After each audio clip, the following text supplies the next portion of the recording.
Hey now. It has arrived. Happy baseball season, everyone. We are 1 week in. 1 week. Does it feel like that? Not really. No? No, I don't think so. I mean, 1 week, yeah, 7 games. I mean, a lot of guys got 6 or 7 games. So yeah, it's going quick already. In my opinion, I feel like it's going really fast, even though agree. It's been a week. There's been a lot of news too. I mean, obviously the T word, which I'm not going to say again. I think people are sick of it. But there's a bat with a T word. There was the PED word. Kratz, what else stood out first week? I mean, the White Sox are unbelievable. They're an unbelievable team. Like, it feels like when I look up, I'm like, man, they must have the best record in the American League Central. Oh, wait. No, they're not. You learn a little. You don't learn a ton. But we're going to have some good weekend matchups. Let's charge.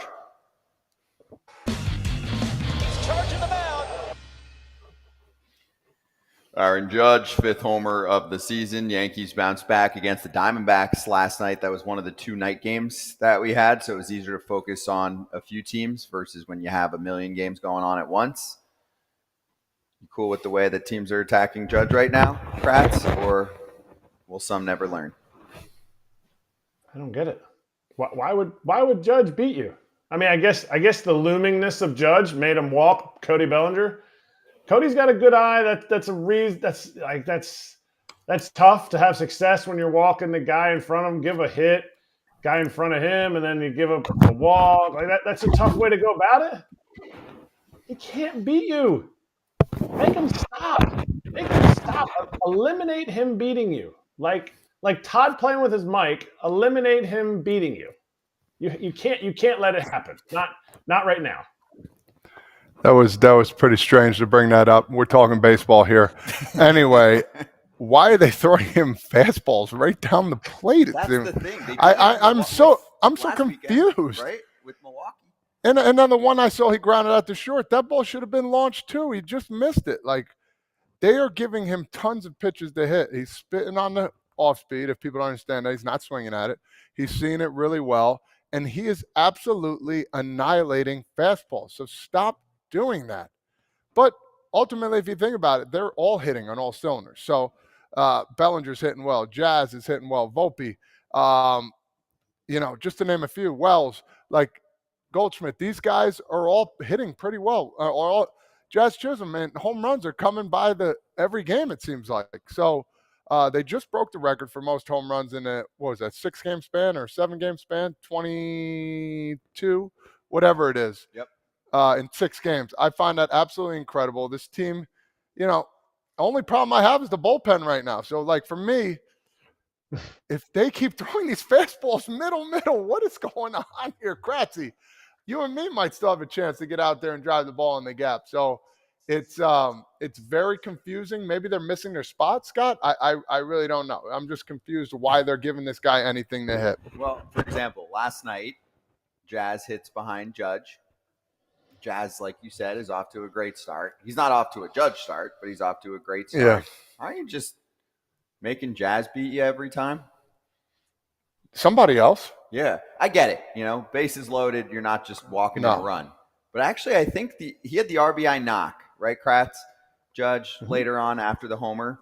And There was a guy at second. I don't remember how many outs, but first base was open. Are we intentionally walking him? Teams like to do that anymore. Unintentional, intentional walk. Those, right? You do the unintentional, intentional walk. Although I think Kratz said that it's not as easy for guys to do that nowadays, or no?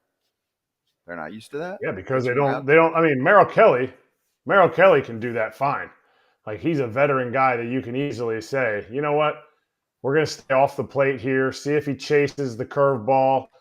He had a tough time the night before with Gallen's breaking ball. He just wasn't seeing it. And the intentional walk, I think, is more like those bullpen guys that just can't.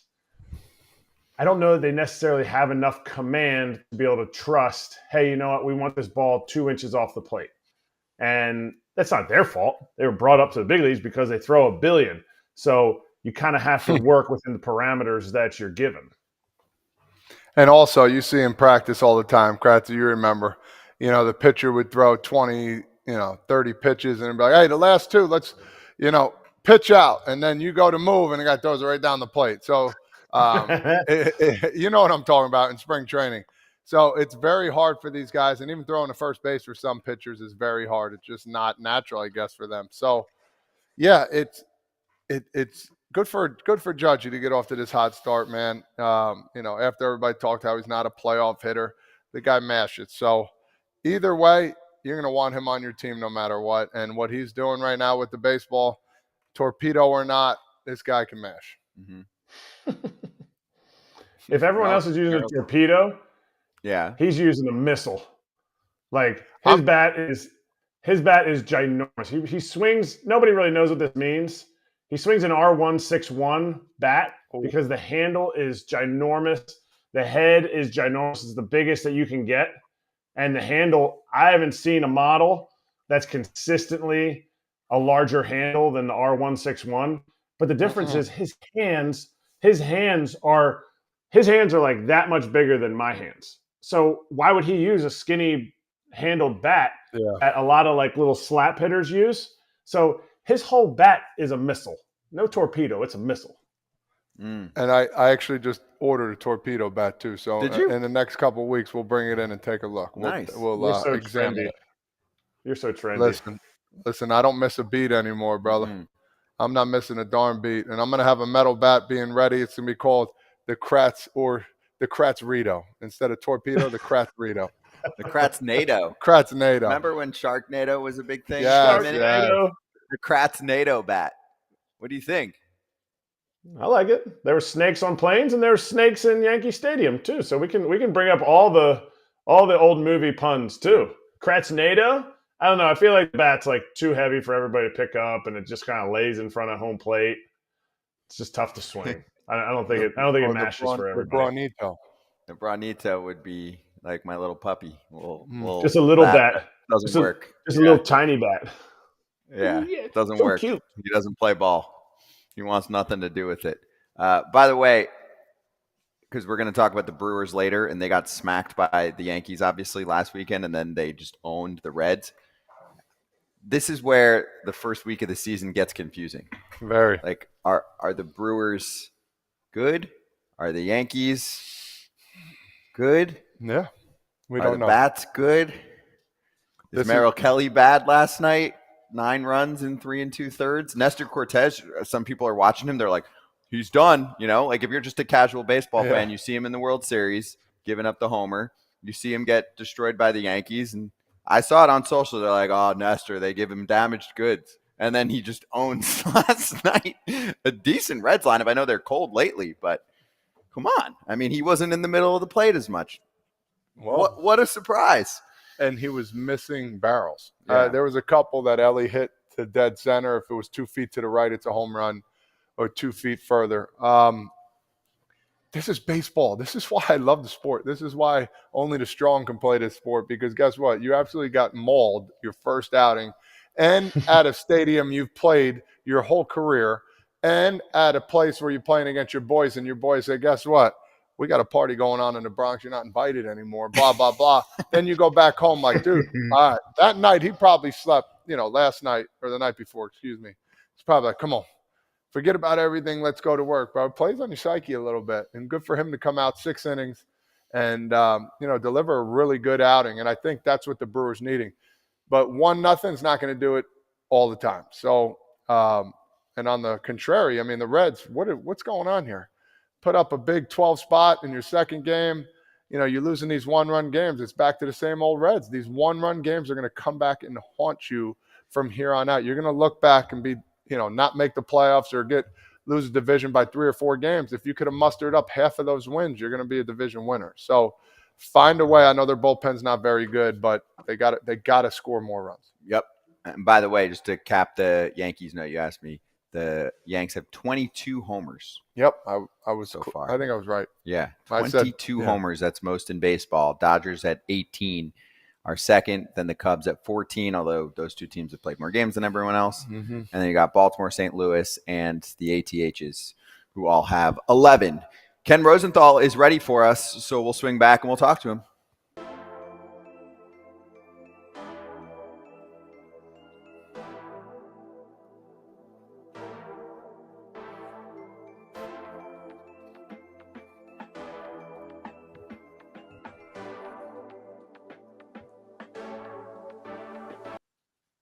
Here we are back and bringing up a Brooksgate tweet on MLB's official social media account. I just thought this was cool to see who they are talking about on the MLB social account, right? It's like when kids are arguing about if who mom and dad likes the best. So which of your 30 kids do you like the best, and which of your 30 kids do you like the least? Well, the answer in the first week is the Dodgers first, the Yankees second, then there's a massive, massive drop-off, then the Padres, then the Cubs, then the Diamondbacks, then the Sacramento A's and the Reds. And I'm not going to read every single team, but I will go to the bottom. So, for example, 68 posts about the Dodgers, 52 posts about the Yankees, 33 posts about the Padres. Now flip it, single digits. 3 posts about the Rockies, 6 posts about the Guardians, 7 posts about the Twins, 8 posts about the Braves. Can we take anything from this science project? Give them something to talk about. They like the Yankees and Dodgers. Yeah, that's it. And the A's are up there too. I mean, I wonder why. Mm-hmm. One I'm interested in is the Diamondbacks at 23. That's they're up there. Yeah, that's what I mean. They're Like fifth. that's what I'm saying. Why? Post. I'm curious. Are they talking about the pitching? They talking about maybe being a World Series contender? Go ahead. Or they were playing the Yankees in the Series. What do you think, Kratz? That's true. Yeah, 100%. Maybe if you're not cool, hang around cool people, and you'll get talked about. That's why. That's why I'm on this show. Yeah. I get to hang around AJ and Todd. Solid take. You forgot another person here. If you're the Rockies, do you call MLB like, "Hey, we are here"? No, you don't. You're not talking about us. You shouldn't care. No. Less is more. Yeah. They're like, we're helping you out here. you might lose 112. We're helping you out. It's better if you just kind of. If you're on a losing ball club and your team is high up there, that means something went really wrong. Like maybe a PED or something. Well, that's the thing. The Braves had that and their own 7, but they've only been talked about 8 times. Well, I think this was before the PED came out, but I'm not 100% sure. Oh, it was. And the Rockies are as bad as that this isn't a stat for games, but they're about as much to talk about as that. Yeah. 3 posts. Get him. About the ballpark.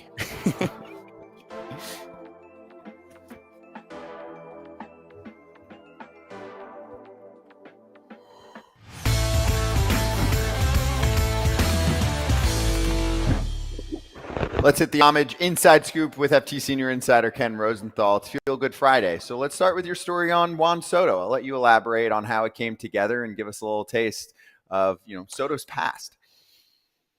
Actually, this story came together because another writer, not from The Athletic, actually gave me the number of the man who was the head of the host family when Juan Soto was in Hagerstown in 2018.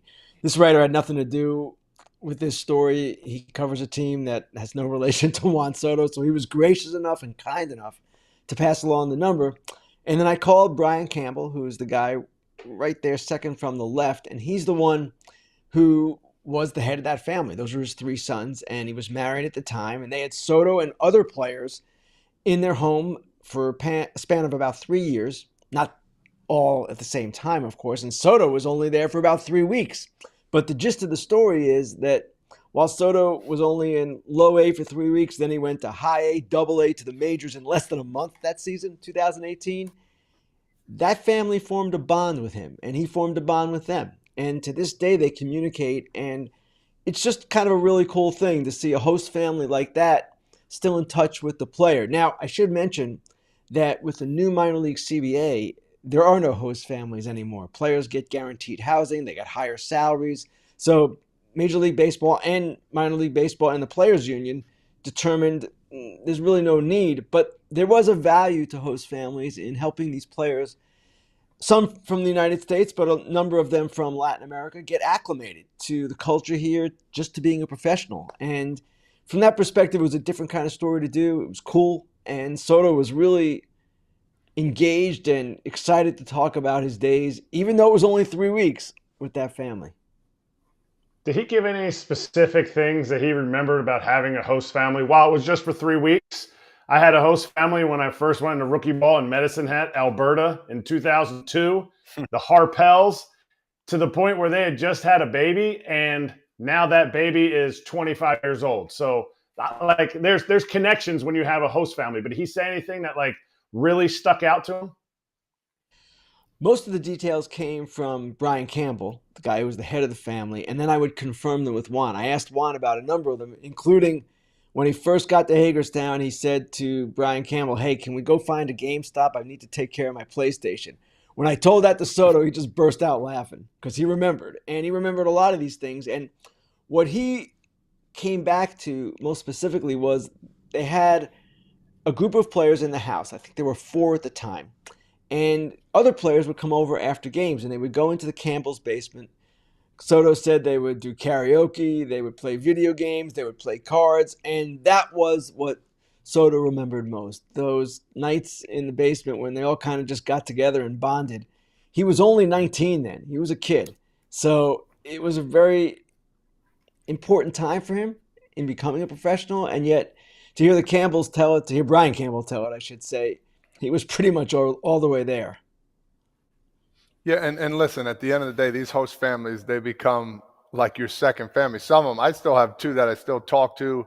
I talk to a lot. I mean, the Gallops in the Cape Cod League, I played there twice. I remember the daughter, Kate, used to do, 10,000 piece puzzles. And like, she's like, come on and help me. And I would try and help and get frustrated. And Lynn and Lauren, the Paulettes in Billings, Montana. I mean, stories on stories that, these host families, they become your family, and you got to treat them like gold, and they treat you like gold back. And most of the time, you don't have to pay rent at some of these families' houses. Yeah, it's amazing. And again, it's something of the past. And in a way, that's a good thing because minor league players, their conditions have improved with the new CBA. The fact that they're getting higher salaries and guaranteed housing. This is something that was needed for a long time. But there is something to the host family experience as well, Todd and Erik. You guys just mentioned it, you still remember.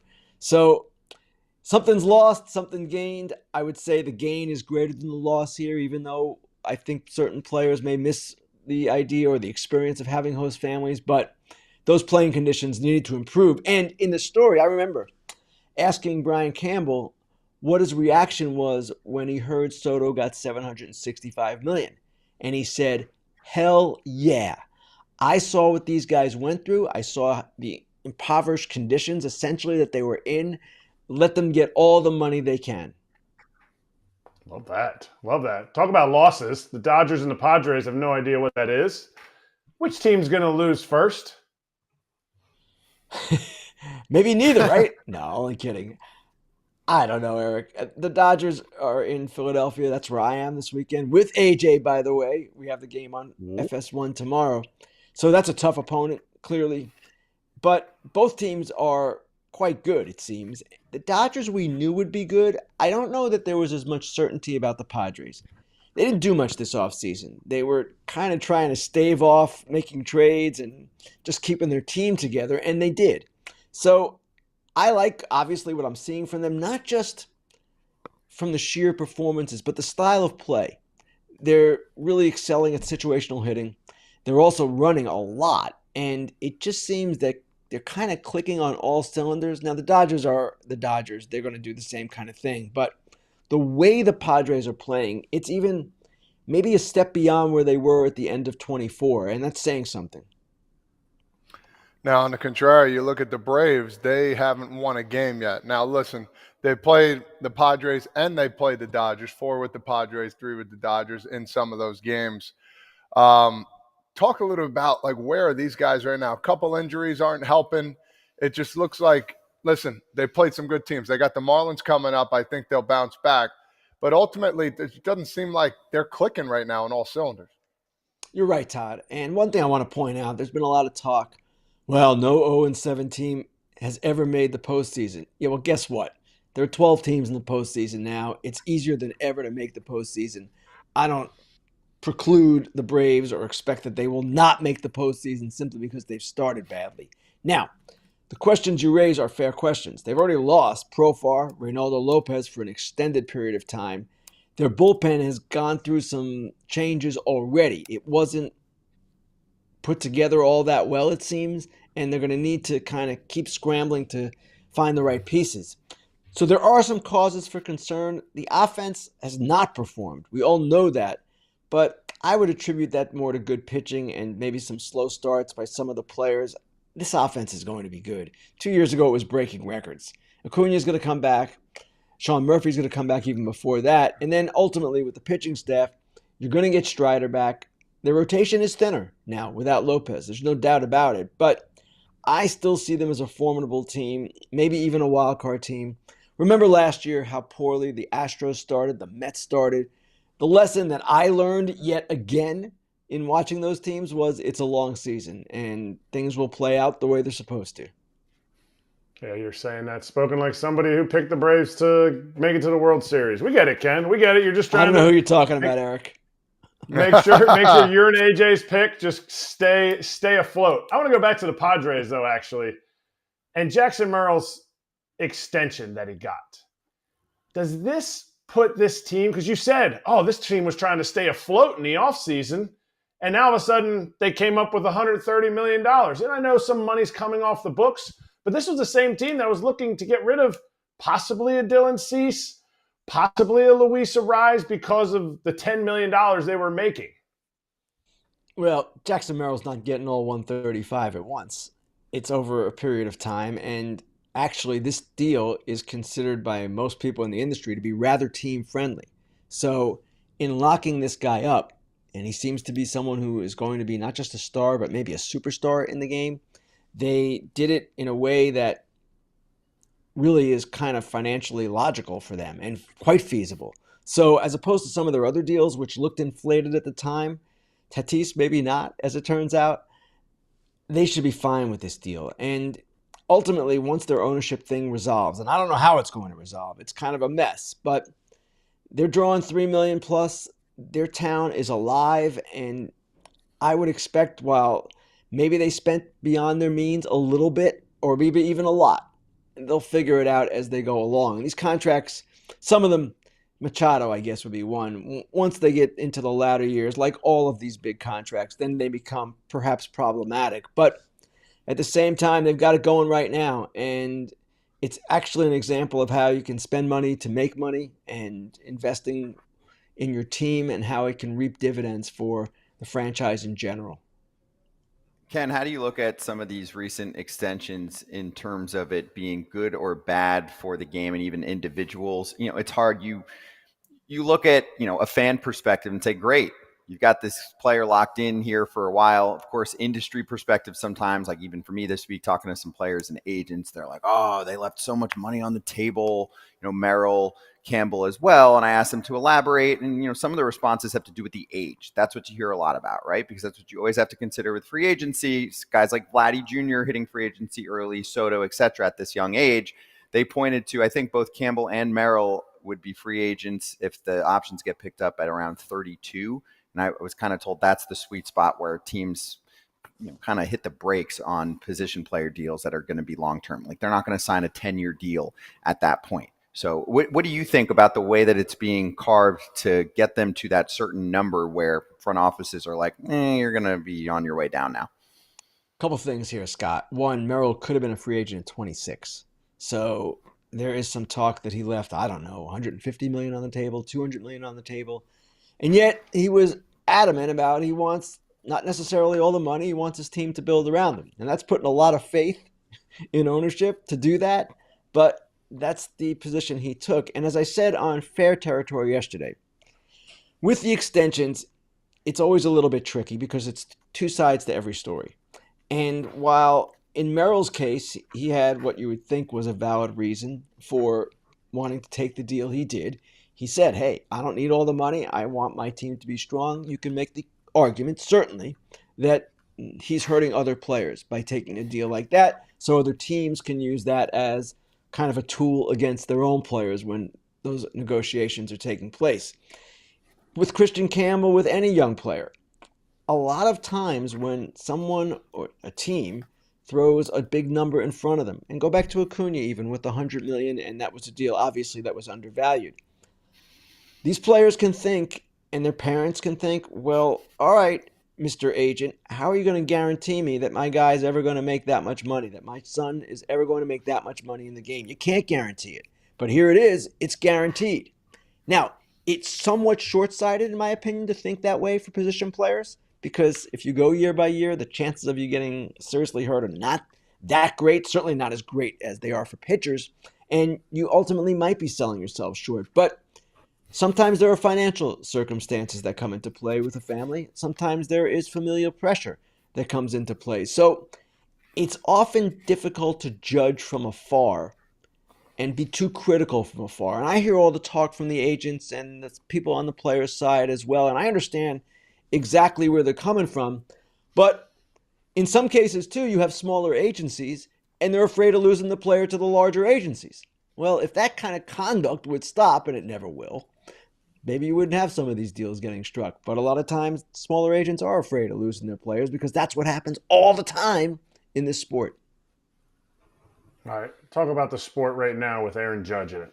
Is Aaron Judge doing thing, and this is hard for me to even ask, is he underappreciated for how good he is? Because it's almost like teams are sitting there going, no way he does this again. No way he hits another homer. No way he goes 3 for 4. We just struck him out last night, and then there he is again. Whack, dinger. Even Aaron Boone said last night that sometimes he takes Judge for granted, which you would think as his manager would never happen, but if you're seeing it every day and he only gets a double and not a homer, you're like, hey, why didn't the ball go over the fence? I don't know that he's underappreciated. Everyone seems to know who Aaron Judge is. He won the MVP last year, of course. And the only thing missing with him right now is that postseason dominance, which he has not achieved, and I'm sure that is driving him. Obviously, he wants to be great in the regular season as well, but that other question is going to linger, and that's the way the game is, right? But in terms of who he is right now and who he has been for, I don't know, the better part of his career, you could make the case that he's one of the great right-handed hitters in the game's history. Is he the greatest? No, I would not say he's the greatest, but if this keeps up a couple more years, he's going to have a case to be at least in that conversation if he doesn't have that case right now. So it's kind of cool to watch him because remember last year he started slowly and put together a massive season. This season he started much better, and who knows what might be ahead. I want to talk a little bit about the Cubs here. Reading your article with a couple other people as well. They are the money-making machine, first of all, third highest in revenue. They are absolutely dominating the game in that. But my question to you is, why aren't they paying these players to come over here and have one of these kind of LA Dodger kind of type teams and go after the National League? That's my biggest concern. That's the question we raised in the article, and I wrote it with Patrick Mooney and Sahadev Sharma, the host of Cubs Territory, I believe, or Northside Territory. And that is essentially it, Todd. That's what we were posing in there. And other teams are willing to deficit spend. They're willing to defer money. They're willing to take on additional partners. The Cubs have not been one of those teams, and that is one of the reasons why they perhaps are not spending to the levels that some people might expect. Now, granted, they own the ballpark. They have to keep the ballpark going and renovate and do all the things you need to do to keep a ballpark running, operation costs, all of that. And there are other expenses associated with running a team as well. So it's not necessarily always an even equation, money in, money out in terms of Major League payroll. But at the same time, it is certainly fair to ask, as we've been asking for quite some time now, why this team is at one level with its revenues and at another level with its payroll. It's third, as you mentioned, in revenues, 12th in payroll. That's a disparity that has fans kind of wondering what the heck is going on, and rightly so. And they're going to face another test case, as we mentioned in the story. Kyle Tucker. They acquired him with 1 year to go, like the Yankees with Juan Soto last year. Most likely he goes free agent. Do they keep him after giving up what they gave up for him? And it's an ongoing question with the Cubs. And I don't know that we can expect them to spend like the Dodgers and Yankees, but could we expect them to spend more than the Diamondbacks, which they aren't doing right now? That's probably a reasonable expectation. Follow up here, Ken. I mean, I know this has been talked about a little bit. I believe Jed Hoyer is on the last year of his deal. Quite simply, if they don't make the playoffs, do you think that they will look in another direction? Because there's a money factor here, and I encourage everyone to check out the article in The Athletic. And then the farm system is definitely starting to churn a little bit more now, but they seem to be in win now mode, especially with Tucker for 1 year and not making the playoffs for the last few years, and not probably having as much homegrown talent, especially pitching wise, as they would have anticipated over the rebuild that they were going through. So what are your thoughts from a front office perspective on where things stand and the heat they're feeling? Certainly, when any executive, coach, manager, player is in the last year of his contract, there's a different element of perspective. And we'll see how this plays out. Jed Hoyer, you can argue, has spent more money than any team in the Central, and it really hasn't worked out. This is since he's been head of baseball operations. He, of course, was working under Theo Epstein during the great years as well. Okay, but at the same time, there have been handcuffs. That's one of the terms a person that we quoted in the story used, handcuffs, put on him. They didn't sign Matt Chapman. They didn't sign Alex Bregman. I don't expect them to sign Tucker. So while they've done certain things, yes, to spend more money than other clubs, and yes, you can argue they shouldn't be a team that in the division with the Milwaukee Brewers, Cincinnati Reds, Pittsburgh Pirates, and St. Louis Cardinals ever has a problem because they still are the most financially robust of those clubs. At the same time, they have done some things that, frankly, are questionable with regard to their payroll. So if Jed Hoyer is let go, if they don't have a successful season, and there's every chance that they might, every likelihood even that they will. But if they don't, yeah, you might be able to look at him if you're ownership and say, we'd like a new voice to head our baseball operations. But if that happens, I am quite certain people, not just in the media, but people all over the industry, fans as well, will look at this and say, whoa, ownership is the issue here as much as the head of baseball operations. Mm-hmm. Well, this weekend, you'll have two heavyweights that do spend and have had success. Obviously, the Phillies are looking for a World Series title during this run, but not just enjoy the game, obviously working on Saturday for Fox. But I did not know that until you told us 15 minutes ago that it's an AJ Ken combo. So maybe he'll take you to dinner or something like that. Good luck to you, Ken, on the broadcast. I just hope, Scott, that he lets me on the air once or twice because it's going to be a problem. Yeah, use those elbows. Get in there, you know. AJ's only, I don't know, 6'4", 220 or whatever he is, but get in there. 220. What is he? 200? I don't know. I thought he's a big boy. I'm 220. AJ's built. He's a big dude. Yeah. When you see him in person, Ken knows. So he's no Kratz. I can't believe Ken and AJ are in Philadelphia, and I was just checking my text messages. Yeah, nothing, Kratz. I guess I know. Nothing. It's okay. It's really far. 40 minutes is so far for me. Nothing, Kratzy. Feel bad for you, dog. It's all right, Kratz. Sorry, Erik. It's okay. There's work to be done, man. I don't know about AJ, but I got to work. Ken doesn't have time for your golf games, and the weather still kind of sucks. Ken, thank you. Have a great call. Thanks, guys. All right, you'll hear Ken this weekend, of course, AJ too, and thanks to Homage for sponsoring Inside Scoop. Homage.com/foul territory is the spot for you to use your code foul territory for 20% off. If you're a first-time Homage shopper, you can see those Money MLB starter jackets, and there are basically any type of shirt you've ever imagined, especially if you're a baseball fan, whether it's a retro look, a new age look, some funny line. They have movie shirts, right, like that are related to Major League and many of your other favorites, Bull Durham, etc. FT Fam, be right back. Jackets are sweet. They are.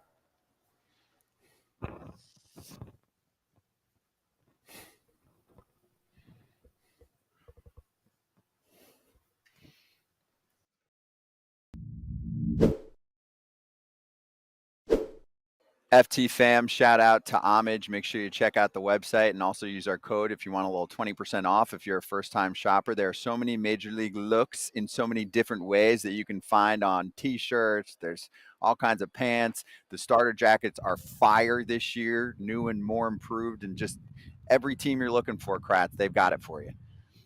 I mean, I'm going to hit on the Phillies because they got the old school, the back in the day before I was born, my dad's old school P But then the starter jacket with the maroon Phillies P on it, oh, baby, get that, John, because you can wear it all year when it's cold and in the spring when it's warming up. Yeah, go for it. Heavier, higher quality fill to take you from spring training all the way to the playoffs.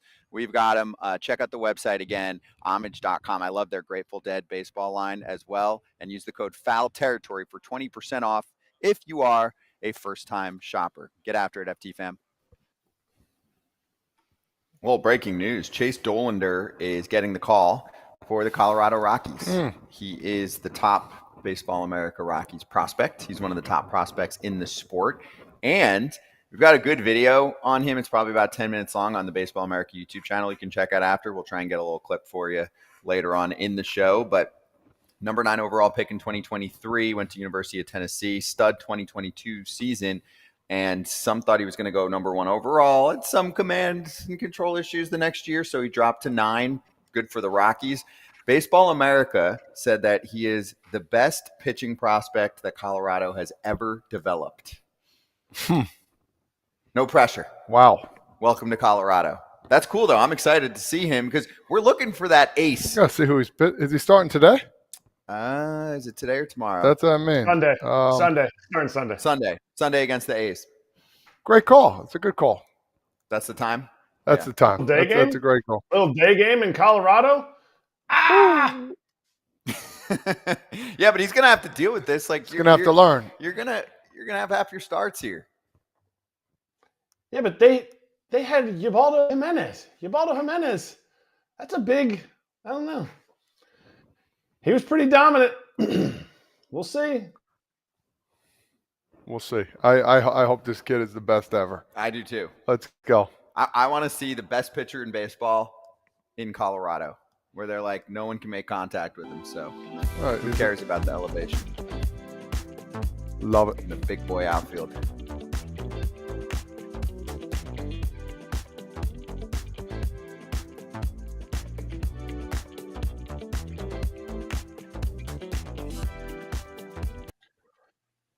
Hey, we've got former big leaguer Nick Goody joining us right now. Uh-oh. Whoa. Oh. Whoa. Orlando's like an finest emoji. over here. I'm jealous. I'm You jealous. look like man. an emoji. Like you look like if I used emojis, Todd uses them all the time because he doesn't type. But you look like an emoji con person right there. Like that's what that look is.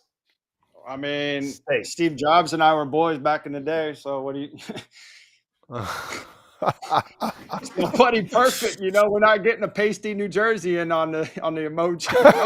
Hey, that's right. We're getting That's it right. tan, you know what I'm saying? That's Florida's finest right there. So anyway, for anyone unaware, Nick pitched in the bigs. Now he's part of the Cleveland broadcast team. Pumped to have him on FT here for the first time. So, all right, give us the goods on Cleveland so far. Give us a grade for the Guardians in their first week. I mean, it's 6 games in. We had the whole debacle with the food poisoning going on with Tanner Bivey. Ben Lively stepped up, did a great job on opening day. I like that. It's hard. You guys know 6 games in, nobody's too worried about it. 7 games in, nobody's too worried about what's going on. I would like to see a little more offense. I'd like to see the pitchers go a little deeper in the games. Class A needs to clean up a little bit, but we're just working the jitters out right now. The biggest thing is, will Stephen Vogt be able to steer the ship like he did last year? And I think he will. It's still early, man. It's too early to really call. But it was historic last year from the bullpen. Like last year's run was historic in the sense that if they need to do that again to make the playoffs, you said, I need a little bit more length from the starting rotation. Are they built to even do that? Bieber coming off of his surgery, but wanting to prove it. So he's going to want to stay out there. Are they going to be able to get more length to be able to not lean on a historic bullpen? Well, it's easy for the managers to go, let's get this guy going. Let's get this guy going. When they're all studs, it's easy to do that. But you don't want to blow out your bullpen early on in the season, right? Being a bullpen guy, you don't want to you don't want to burn the guys out in the first half and then have them limp into the playoffs during the second half, right? So it's like you got to find that good balance of being able to maybe go 5, maybe go 6, and then use the guys sparingly. Obviously, it's important to win every single game, but in the beginning, let's just shake some of the rust off. They had a long season last year. You know, I'm assuming some of the guys are a little bit tired. The arms are probably just starting to bounce back. A lot of those guys have never pitched in the postseason, and it will take a little bit of time, but I'm not worried about it, dude. Cleveland finds a way to win every year. Everybody on paper, they don't look the best per se, but they find a way to get it done. The other team in the Central I think is going to be good is the Tigers. I think it's going to be Cleveland and the Tigers are going to be back and forth this year. And those are matchups that I can't wait. And you spoke on Shane Bieber. I mean, dude, that's going to be the biggest get come All-Star break any team could ask for. You got a veteran presence in Bieber. You have a Cy Young and All-Star Game MVP. Cleveland loves him. He loves Cleveland. I mean, I can't wait for Shane Bieber to get back and pitch for the Guardians. Jose Ramirez he's been an absolute stud his whole career, man. He's put up some really good numbers hitting from both sides. What are your expectations from him this year? You know, kind of a little slow, but again, we talk about, you know, it's only 7 games. Explain to me, what do you think you're going to see from the big dog as usual? I mean, you see this guy come up to the plate, you're like, no way, and he just absolutely dominates. I mean, aside from being one of the best Mario Kart players I've ever seen in my entire life, which he's absolutely incredible at Mario Kart. He's another guy, dude. I mean, he's in the contention for MVP every year. He will be a Cleveland Hall of Famer. Slow start or not, who cares? The thing about him is, like, he can make up for it on defense. So if he has a terrible game on offense, he picks it up on defense. And when the offense and the defense start clicking, I mean, dude, in my opinion, is one of the best pure baseball players in the game. His takes, like his approach to the plate from both sides is incredible. I thought Michael Brantley was one of the best pure hitters I've ever seen. Jose Ramirez is up there, if not a very close second, on just his approach, the way he takes the balls, the way he gets into deep counts, makes the pitchers work, never gives up anything. So, like, when you're watching him, you're just like, dude, how do you get this guy out, bro? In various words there, I held my tongue, but on the mound, you're like, what in the, you know what I'm saying? It's like, but I'm not worried about him. He'll turn it around. The whole team will turn around. We got Nolan Jones too, who's making great plays out there. So, I mean, Cleveland, I'm not worried about. They will find a way. Voter will get him back on track. It's just like, whatever. You come out of the gate a little slow. As the adage goes, it's not how you start, it's how you finish. You got it. Yeah, but there we go. You just went from Jose Ramirez, one of the guys that Cleveland's extended. This is extension season, clearly. Jackson Merrill, Ketel Marte got his. Christian Campbell's got 4 days of 4 days of dirt in his cleats. Why do the Guardians not do this more? Why do the Guardians? Is it because they got burned by Miles Straw deal? Should they do it more? And should they be offering a ton of these guys? And who would be your first guy that they should offer right now? Wow. I don't know how much I can say. I'm not trying to get canceled right before my first appearance here. But I think just back when I played, they were heavily after Lindor. Like, they were heavily after Lindor, and I just don't think that they can compete monetarily with some of the bigger market teams. I really like, as far as extensions, I like guys in the pen, man. I think being comfortable where you're at, knowing where you're going to be, knowing when you're going to pitch in the game goes a long way. I like Cade Smith. I like Hunter Gaddis. I like those two. Aside from that, I mean, Rocchio was pretty good. And I mean, Stephen Kwan, I don't know. I don't know what their money looks like and how much they can dish out to certain players and whatnot. I also really like Ben Lively. I mean, he's a Florida guy. He's one of my good friends. And he's just a guy who's going to go out, eat innings, never complains, goes out. I mean, like I said, he called him from Arizona to start on opening day in Kansas City and goes 5. Like, you know, you need a guy like that. It's like, kind of remind, like, I don't know, like a Trevor Williams type of guy. Like, he goes out, he just gets the job done every time, doesn't complain. He's somebody that you could buy low and hopefully has a great season, which I think he will. Hey, we know you were a pitcher. You were pretty good at what you did. All these new pitches that have come out, the splinker, the kick change, all these other things. You think you'd still be pitching if you knew any of these? Would you have tried them out back in the day? Bro. Your boy still got it. Oh, baby. Come on now. Don't do that. Don't do that. You were a thumber. You threw sliders. You would have tried every one of them pitches.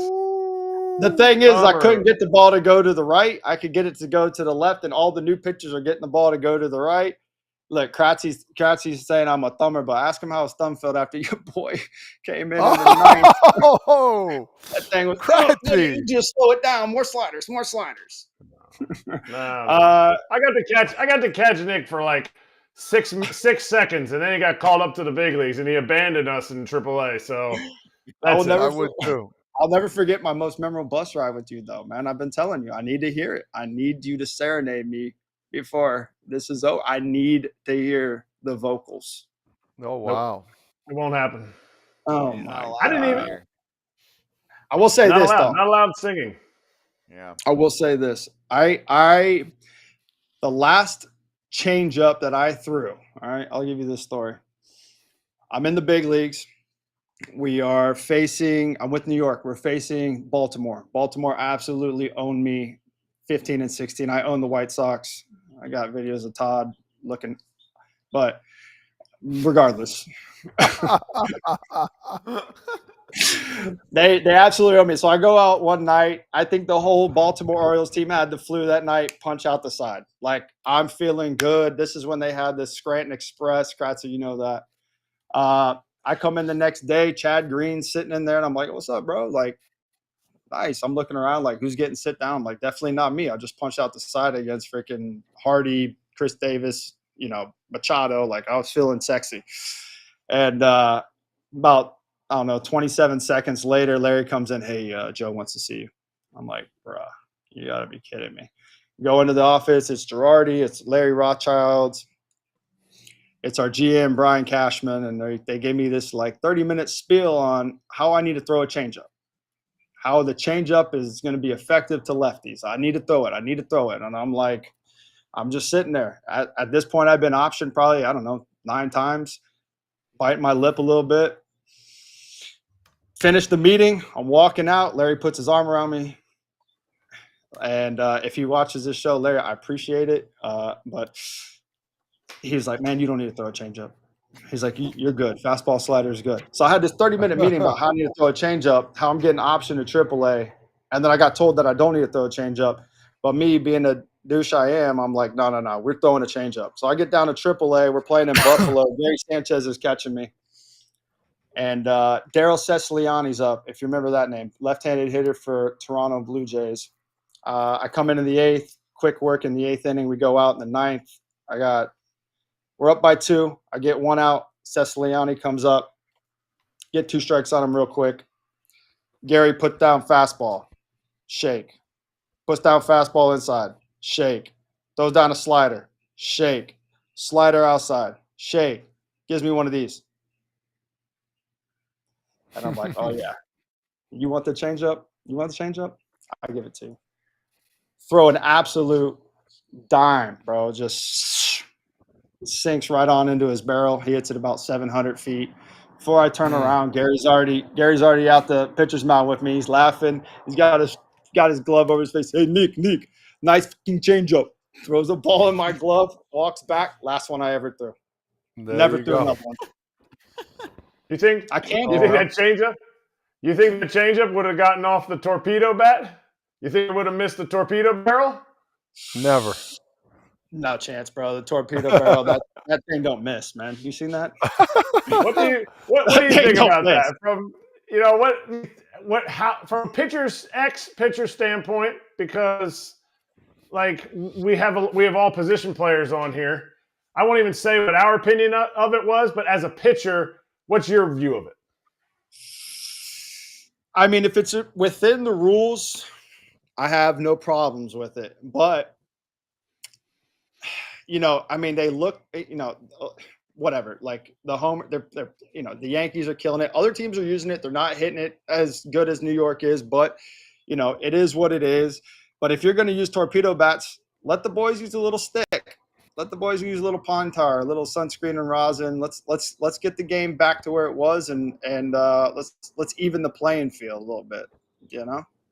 That's my thought on it. I mean, you guys know as hitters. I mean, especially in the colder months early on in the year, you don't want the pitcher throwing 95 up and in and has no idea where it's going. You want him to have a little. You would give up. I think you can correct me if I'm wrong, but you would give up a little control for stuff, or you would have a little more control and a little more stuff than being erratic.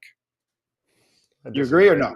No pitcher has ever truthfully taken their sunglasses off and looked me in the eye and said, "You know what? If I had a little sticky stuff, I could be able to control it." No, they said if I could have a little sticky stuff, that ball would spin faster. It would spin this way fast. That's the only reason.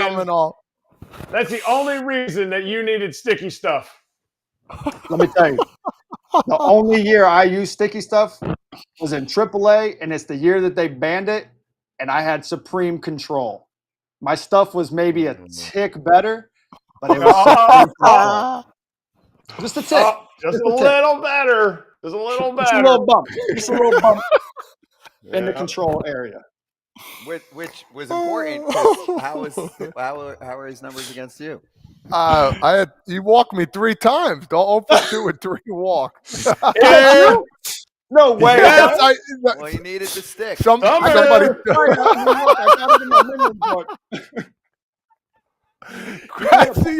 You hit a pop fly off of me in New York. I'll never forget. It's the longest outing in my career. I don't know why I went 3 1/3 against the White Sox. I guess y'all were that mad, or I don't know what was on. But I don't know. you popped one up to right field, and my butthole went from here to like. Oh, and I was like, damn, that's a home run. I was like, that's gone. Can of corn, baby. Can of corn. Hey, like, Nick, next time you come on, maybe, and Todd's on, maybe we'll just call you Garrett Cole or something. Maybe just put him on. 4 wide for Todd. Hey, you know what? I need it must have been cold. It was cold that day. He had no feel in the ball, Kratz. I had no stick. Had no stick. Oh, yeah, that's exactly how we planned it to be. Nick, you were great. Have a great time. When's your first call? June. I'll be there in June and August. You got time. I think it's a tryout this year, so hopefully, hopefully it goes well because I'm ready to be not a stay-at-home dad. Yeah, if you bring this, exactly. If you bring this, then you'll stick. So, no pun intended. Nick, thanks, man. We'll catch you soon, okay? All right, see you, boys. Thank you. Appreciate you. Thank you, former big league pitcher Nick Goody, and you can hear him on Guardians games later this season.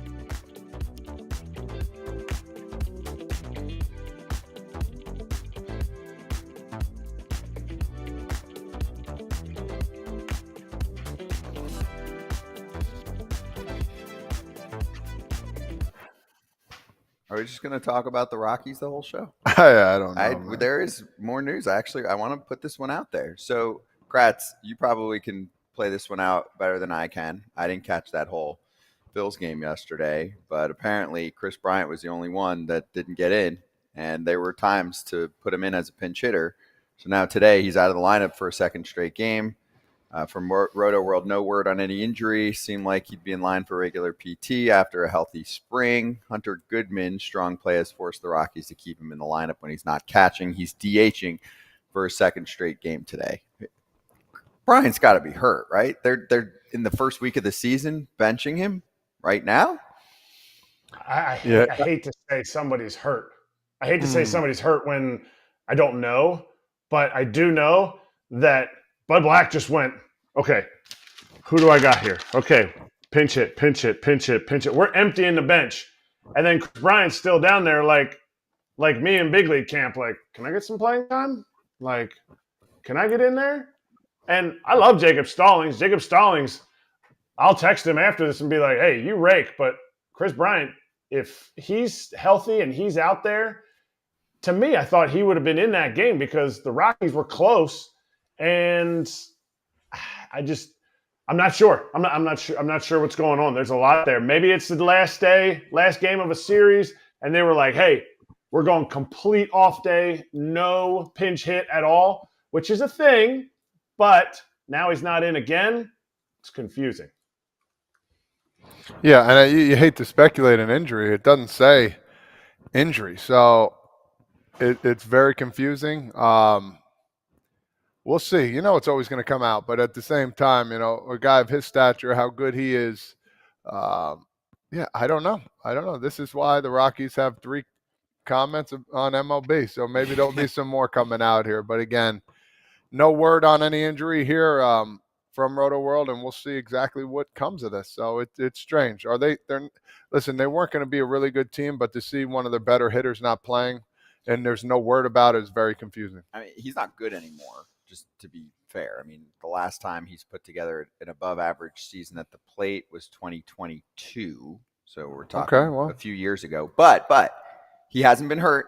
I mean, he has been hurt, sorry. So I'm just curious, are they benching him to send a message or is something else going on? I don't know. I mean, it's not going to get much attention, but just wanted to bring it up.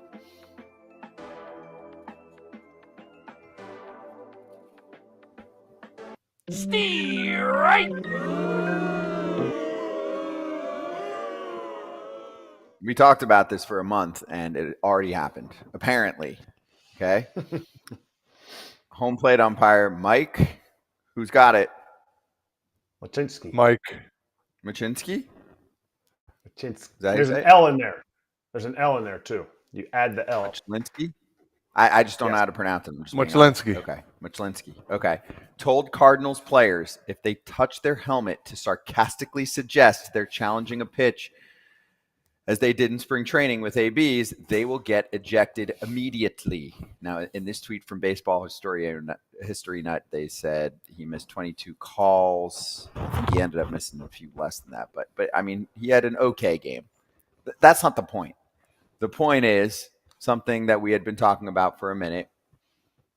Come on, Top Father. If you get in a big spot and it's the 9th inning and it's a brutal call and you got to go back to the dugout, I could see you just giving me a little bit of, come on, man. Let's go. Come on. Yeah, I would be weary of that. I would probably use my voice, which I do all the time. I would say, what are we looking at? Something like that. I don't know necessarily I would tap the head. I think that's dugout. People would be like, oh, come on. What are you doing? Muchlinski, Now, we talked about this earlier from talking to an umpire in Cincinnati. He explained to us that if somebody in the dugout does it and an umpire sees it, they can throw you out right away. If someone does this? If someone taps their helmet. But how do they even know? Is the ump looking at the dugout to be like, hey, nobody tapped their heads today? They got rabbit ears out there. All these umpires do. So they see an argument happening at home plate. They're watching this, but they're also watching in the dugout to see if the coach here, like Kratz is doing, to see if the coach is saying something or somebody else, because there's always one umpire that has to come and help if there's more than 2 people. But they also said, say I get struck out on strike 3, and it was it does that. Hey man, that's a warning. They'll warn you, and then they'll run you up. I'm sure some of these veteran umpires will just toss you out right away. But they've been told, you see anybody in the dugout, do it. See you later. I want them to be careful, Kratz, because last year Aaron Boone was tossed from a game when he didn't say anything, and it was a fan in the first row. Yeah, I mean, that umpire still denies it to this day that it wasn't him, or it wasn't the fan in the first row, but video says otherwise. Yeah, I know. It's ridiculous. Sometimes they got their rabbit ears up a little too much. And in my opinion, this is kind of like the Angel Hernandez issue. When Angel Hernandez is behind the plate, fans, commentators, players, even us here at FT are like, oh, Angel was behind the plate. Oh, man. And there's going to be borderline calls. And as soon as it goes the wrong way, Angel's, oh, wow, another Angel Hernandez. So it's like there's a preconceived, predetermined idea out there. And so to me, the same thing happens with this right here. Like there's going to be emotion in the game. And if an umpire is like looking like, if I see you did it, you're out. Like, don't look for stuff, in my opinion. If it gets excessive, hey, bang. Or, hey, I don't need to hear anything else from you. And then the dude's like, all right, yeah, whatever. Then you kick him out. Not just, hey, you know what, we can throw you out if we see somebody. What if he's like, hey, man, like, this is our pickoff play. We want to make sure we do our pickoff play. Like, I just feel like when you're looking for something or when you're like predetermined, hey, I'll throw you out for this, then all of a sudden you're just always on guard. And that's why I did this. Rabbit ears. Tuck them in, rabbit. Yeah, but what else are you supposed to do when you're umpiring out there? You're umpiring third base. You don't get any calls. You know what I mean? I want you to focus. You get bored.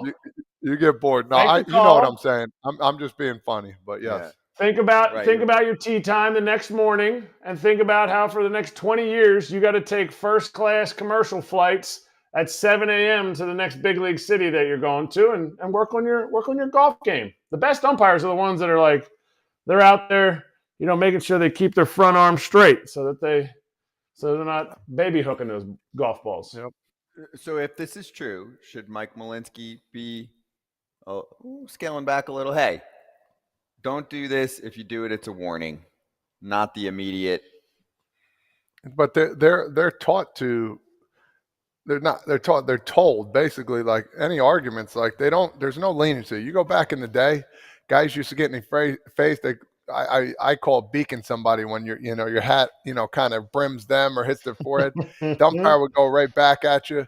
Like they would let an argument go for a while, man. Get it off your chest, that kind of stuff. But any little damage, what'd you say? Don't say another word. What are you talking about? Gone. Like, you got to let the coach or somebody at least get it off their chest what they're complaining about. Yeah, especially if you're wrong. And you just say, my bad. I know that doesn't happen much, but let's run through some of the 1,121 missed calls in the first full week of the season. That's thanks a lot. to Umpire Auditor. Here we go.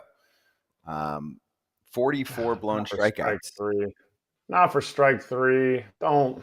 Tough. Poor Jackson. And then it makes you think as a hitter too when you're up there, like, come on, man. Oh, and then they argue with, no, it wasn't there. And then they look back, oh, this is what it had on the computer. Oh, what are you gonna do, man? Not to your catcher. He got any catcher that's on this. Umpires should feel awful about it. Don't bang. Oh, John Tumpane with this one, the killer. Yeah, he's always like the strike three. It's unique. It looks like he stabbed somebody, but. I don't know. I just feel like, we're cherry picking these. These are all strike threes, but it's okay if it's okay next year if we get it right. No, nobody's bagging on an umpire. No, they're not going to die a little inside when you see that. Oh, it hurts, stings a little bit. Yeah, I've been there too many times. Too many times. Don't go to a high school baseball game. Oh God, God awful. You need a bigger zone, or the games will take forever. But man, all I ask is don't have a huge zone with two strikes. Get the kids swinging, but don't start calling. I mean, we got balls bouncing on the ground. All you got to do is frame it on the outer half. All you got to do is frame it, and all of a sudden the umpire, that's it. It's crazy. Kids are so polished too. They know. They're like, doof, and here's the corner. Got him. Oh, man. It's a smart kid. Yeah. When we swing back, better than box scores, Taijuan Walker had a good outing. City Connects were leaked. Reds can't score. All that coming up.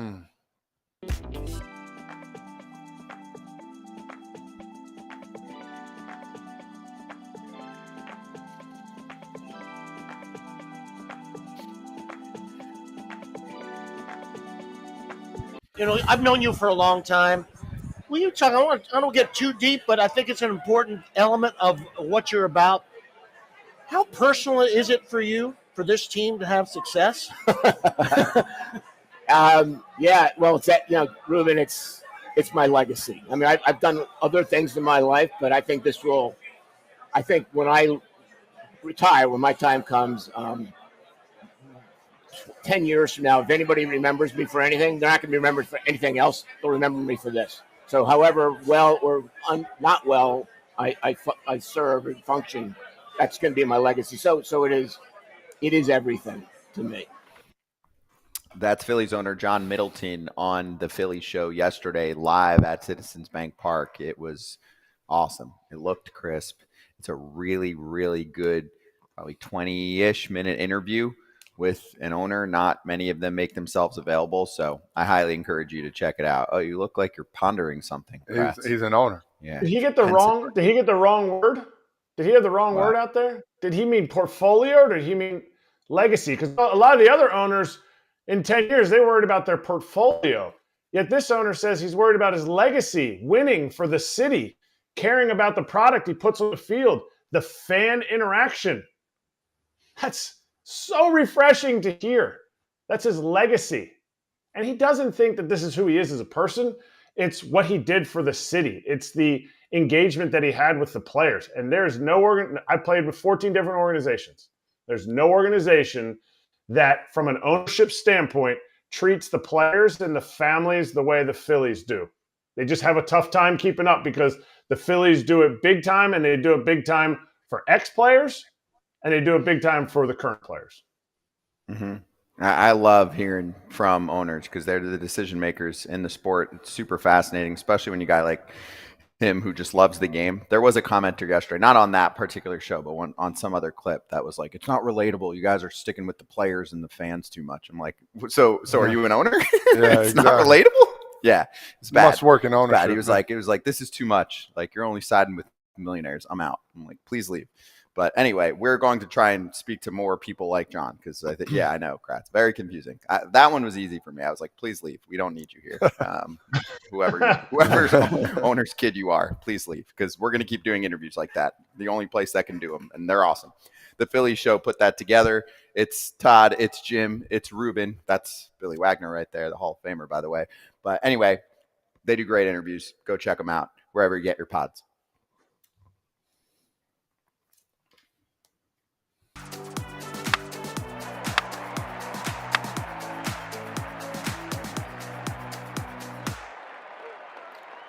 We haven't talked a ton about the Phillies so far this year in the first week. I mean, they're rolling along to start the year.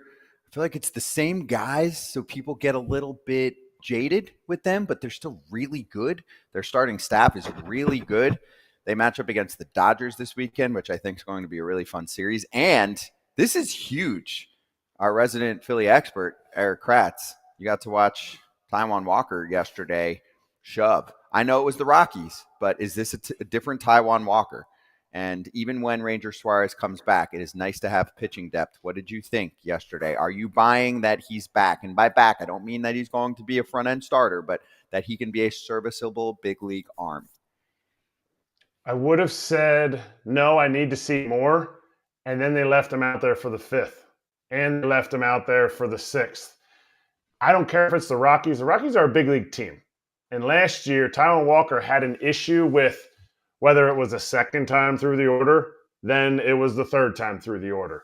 And I think to start out this way, to start out with, maybe a little bit of an easier lineup, hopefully gives him the confidence because Philly fans were just beating that confidence out of him. Whether he had a 7 ERA or not, there was very few places you would go around here that would say, this guy's a bum. He can't be out there. He didn't pitch well. He even admitted it. His quote, I can't quote him, but he said he was brutal last year. So he's got to come out and he's got to reestablish himself as a guy who can get strikes or can get outs in the zone.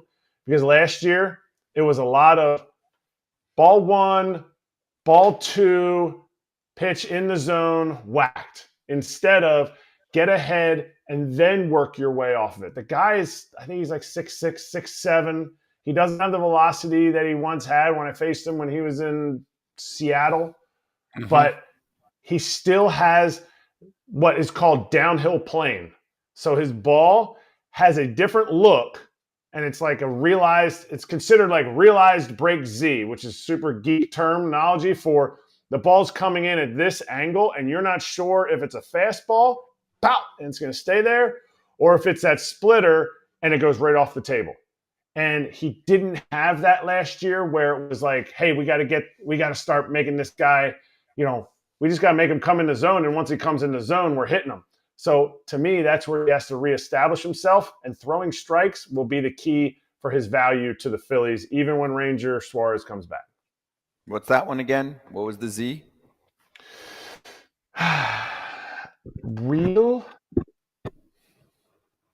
Release. It's your release Z. So it's where he's releasing the ball. It's the height. He's elite from that. And so what that does is it requires, you're changing your angle of where you're looking for a hitter. The ball's coming out.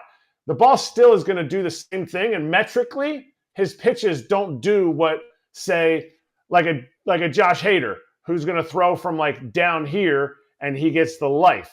He doesn't need that. He doesn't need that life because his release point is one of the higher ones in the game. I think it's higher. It's one of the better ones in the game. And so it creates that downhill plane on all of his pitches that then everything goes off of, instead of it being more of a flat looking pitch. It doesn't mean it's flatter or it's more straight down. It's just where you're releasing it. And that's what he was really good at. And still is really good at. Hold on, Todd. See, actually, this is perfect. No, if there was an analytics dude when you were playing, and I like that stuff, by the way. I like both. No, but if an analytics dude went up to Todd, okay, in 2019 and said, "Hey, watch out for Taijuan Walker's release Z," you would say, "I'm going to release Z on that heater, baby." Okay. I would have said, go tell Kratz. He's sitting over in the corner. He wants to know about Z. No, it is. Listen, it is all good stuff. Listen, there's a lot of analytical stuff, and I'm not going to dive deep into this. There's a lot of analytical stuff that's great to hear, percentages, all that kind of stuff. But ultimately, especially veteran guys, like if you played a while and if a guy fouls a ball off, he's not a pole hitter, and he fouled 5 balls off to the right side, and they're still telling me to play the line, we got a problem. Okay, I'm using my instincts and I'm moving over. That's all. Just be an athlete, be a ball player. Then I'll leave it at that. Right. Exactly. Yeah. There is a line, because if they're wrong, that's not on them. They're not going to look at your defensive metrics at the end of the year and be like, "Oh, somebody told him that." Yeah, exactly. They're going to be like, "No, Todd Father, you didn't get the damn ball." Exactly. Yeah, that's good. All right. Well, then let's cool off and do a little Feel Good Friday here, but it's a very controversial topic. Ready? Uh-oh. Let's get into leaked City Connects. Ooh. 4 of them? 4 of them got leaked? See, to me, I love one of those. When you say leaked, that's like in music when the artist nowadays goes, "My label told me not to release this, but I am." Well, the label prepared that with them. They wanted this out. Yes, they did. But anyway, what do we think about these 4? The Rockies, the Red Sox, the Chicago Bulls, and the Miami Marlins. What do we think? I really like one of them. Which one?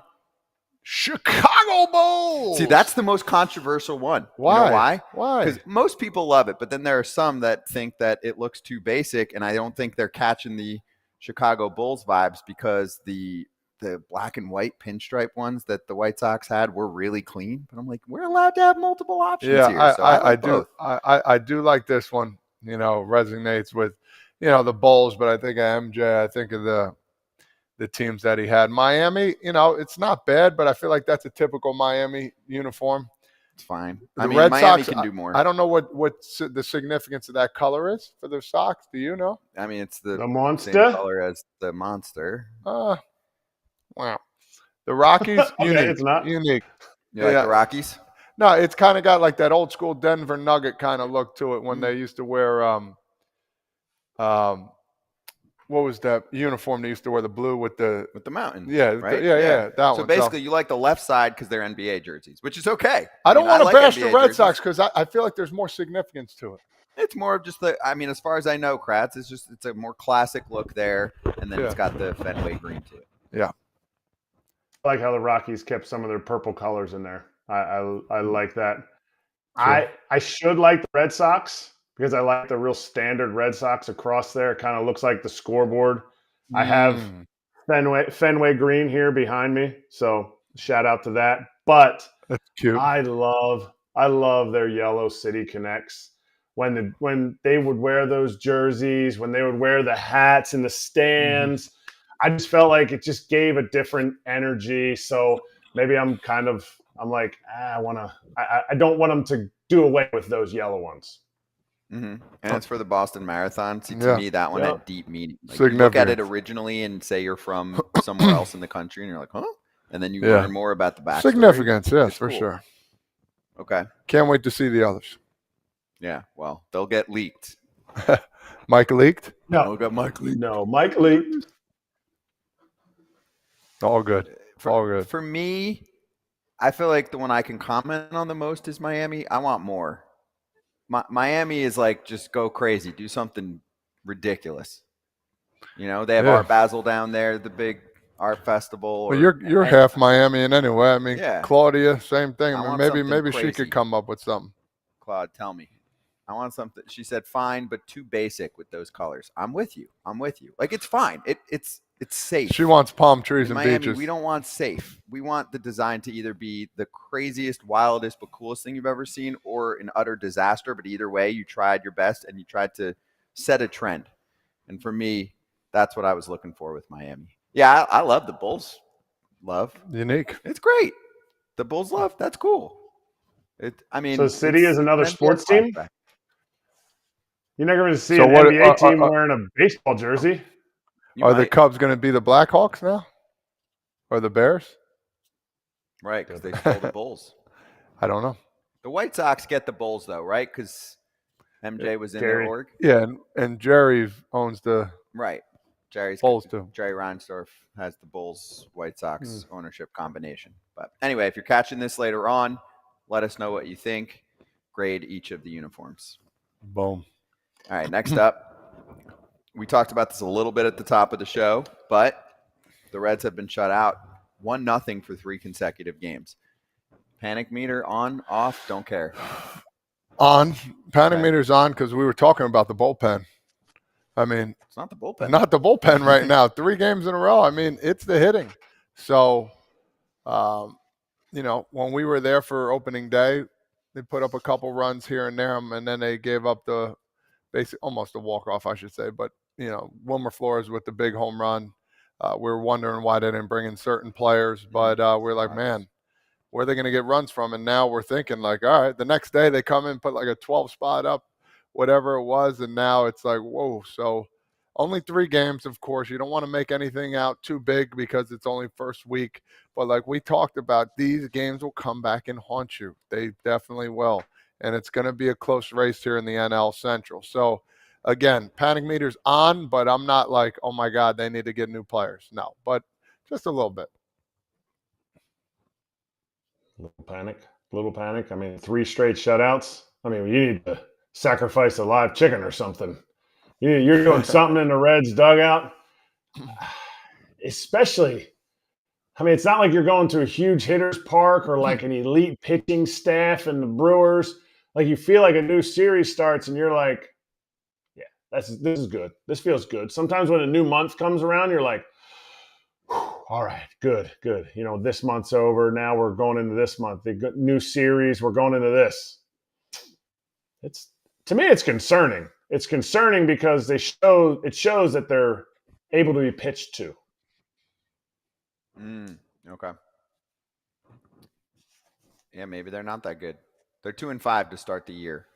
Pitching's looked good, but when you look at the lineup, do you feel like it's going to pop off, or it could be a problem like it did last year? You feel like it will pop off? Yes, the whole way down. I mean, they lost Jonathan India. What was the other pieces that they lost? And I'm not saying India wasn't nothing. You know, he was more of that like table setter. He's going to put together good at-bats. I haven't watched enough Reds games to say, are they not putting together good enough at-bats? They had chances. Are they not hitting in runners in scoring position?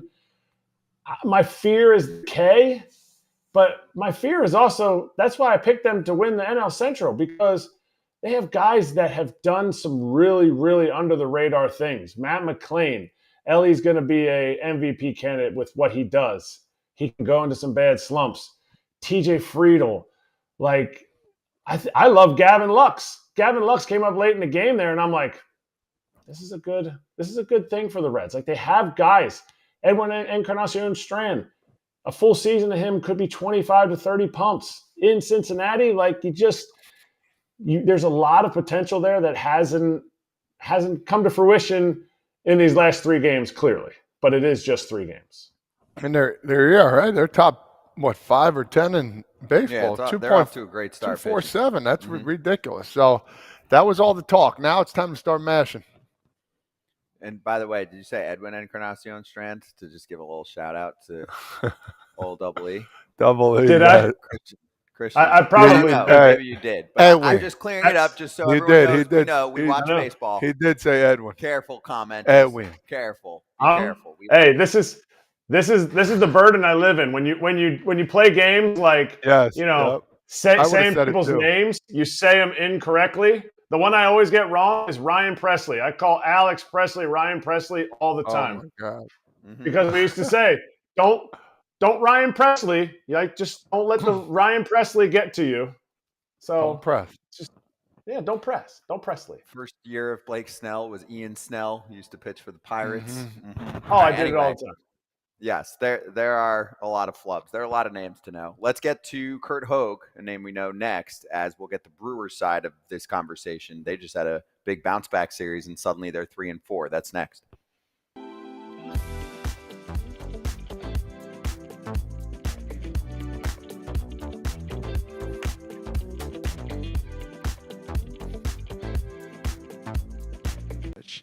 And, Scott Boras, who's a well-known agent, I was talking to yesterday because Scott might have noticed that we needed some pitching, and he had a player he thought one of his that we should sign, who's going to throw a bullpen for us. But he had a bat that was very similar. He has a guy who's going to throw a bullpen for them. That was, I think, 2 days ago from the owner of the Brewers, Mark Attanasio. We'll ask Curt Hogg about it when he joins us in 2 minutes when we're back from commercial break. I hinted at this yesterday. I mean, there's really only 2 guys left unsigned that Boras has that are pitchers. Spencer Turnbull, who was really good last year, and you weren't on the show yesterday, so this joke might work again, Kratz. Joey Gallo, who's going to pitch now. I don't think it's him. Hey, Joey G's. He was throwing – hold on. I got to look back on a text he sent me. About him throwing gas? Yeah. Did he tell me? 95 the other day. That was really? That was March 16th. So wait. That was a couple weeks ago. Yeah, 95. Good. So is he on the PG circuit now? Is he on the perfect game circuit where he's going to go around like showcases and I brought my glove and I'm going to throw the ball as hard as I can. 90. Hey, 92. Hey, give him one. Hey, put him in as a reliever. Throwing 95 plus off the bump. Give him 20 pitches. 95. That's a thumber now. Everybody comes in as a reliever throwing a hunch. Nick Goody throwing 91. Nick Goody. Oh, Nick and Nick. Text Gallo. Say we need the lowdown next week. Oh, join yeah, us. The scouting report. So funny, man. From Joey G. Oh, good story. He might get a balk. I always root. What? Oh, he might get a balk on the mound. As fidgety as he is, he's always stretching. He'd be on the mound. He can't stand still. When he was loosening up, stretching in the on deck circle in the box, always stretching. Always. I always root for the position player Yeah, conversion. I did too. I think Kratz doesn't enjoy this at all. He doesn't like that stuff. Well, it didn't work for him. No. I mean, he did pitch how many outings in the bigs? bigs? What's your ERA? 7. I got 7 outings, like a 5-something ERA. Freaking JD Martinez. That is crazy. 0 ERA for me. Yeah. How many? 1 punch. 1 punch, 1 appearance? 3 punches, but it's okay. Just keep looking up at me on the leaderboard. I own the record, actually. I'm in the Hall of Fame for it. Best ERA. Best ERA.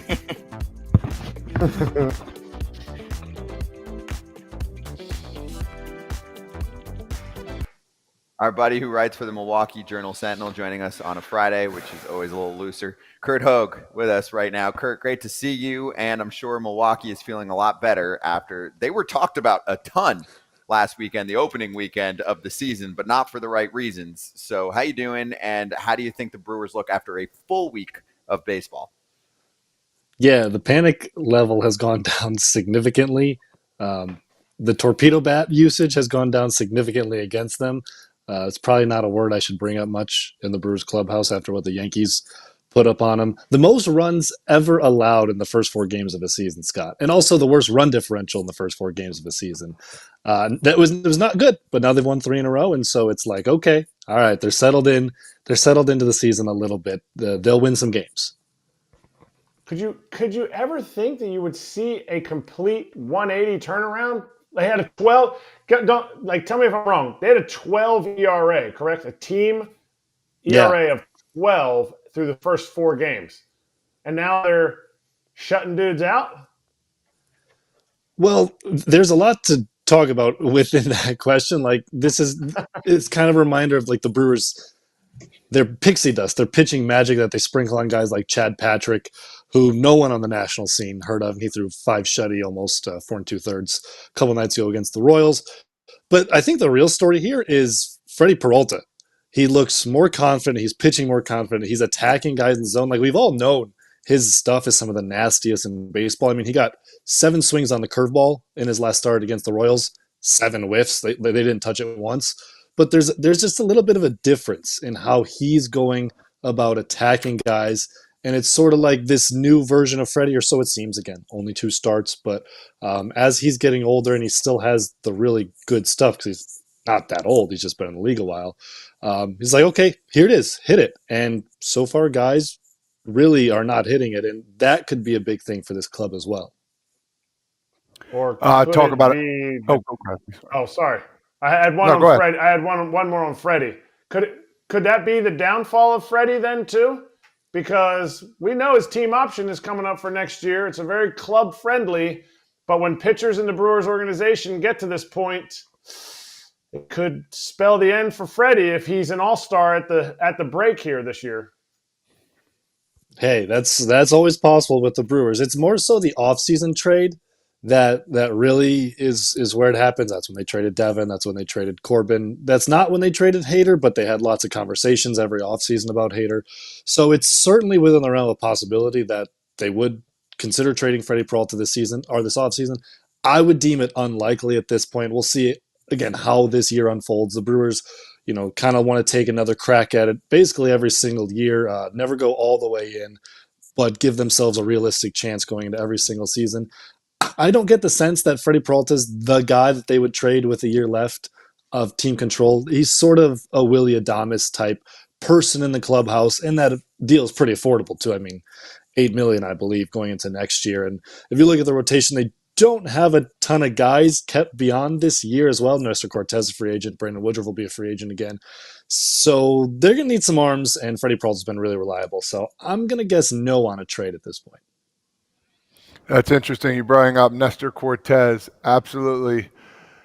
First outing, not very good. Second outing coming on. We were talking about that too a little bit ago. I mean, just this guy, talk a little bit about him and what you expect from him this year. I mean, he goes from sky low to sky high after a great outing. Pitchers are just different beasts. You just never know.